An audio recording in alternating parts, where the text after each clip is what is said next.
Pernah nggak sih udah tengah malam, harusnya udah tidur pules, tapi jempol kita kayak punya pikiran sendiri. Scroll terus, nggak berhenti-berhenti.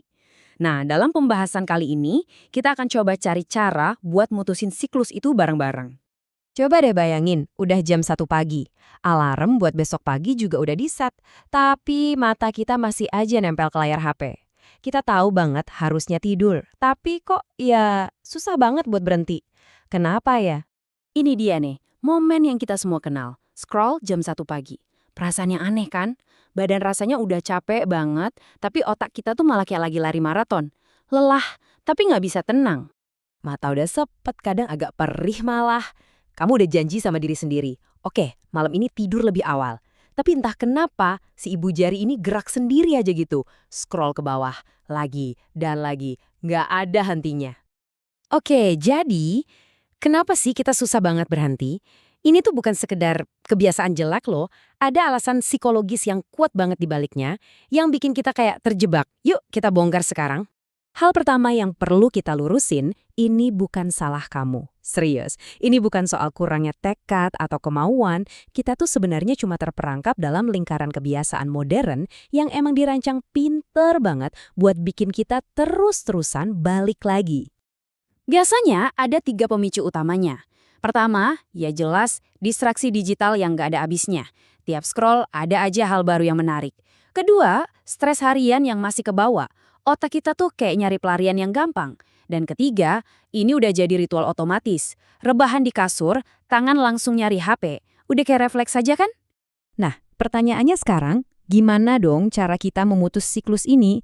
Gimana caranya kita bisa merebut kembali malam kita dari genggaman layar ponsel? Kabar baiknya, ada kok strategi-strategi sederhana yang bisa kita terapkan. Yuk kita lihat 4 langkah praktis buat mendapatkan kembali malam kamu dan tentunya tidur yang jauh lebih nyenyak. Ini dia fondasinya, ada 4 pilar. Pilar pertama, bikin waktu tidur yang konsisten. Kedua, ciptakan zona bebas gawai setidaknya 1 jam sebelum tidur. Ketiga, bangun sebuah ritual malam yang menenangkan. Dan keempat, sulap kamar tidur kamu jadi surga buat istirahat. Coba deh kita lihat perbedaannya. Nah, di sini kelihatan banget bedanya. Di satu sisi ada lingkaran scrolling, main HP di kasur, kena paparan cahaya biru yang terang, plus konten yang kadang malah nambah stres.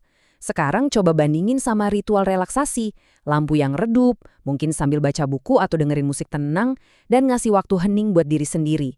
Pilihan mana yang kedengarannya lebih enak buat menutup hari? Ada satu kutipan yang menurut saya kuat banget, rutinitas malam Anda itu yang mempersiapkan panggung untuk keseluruhan hari esok.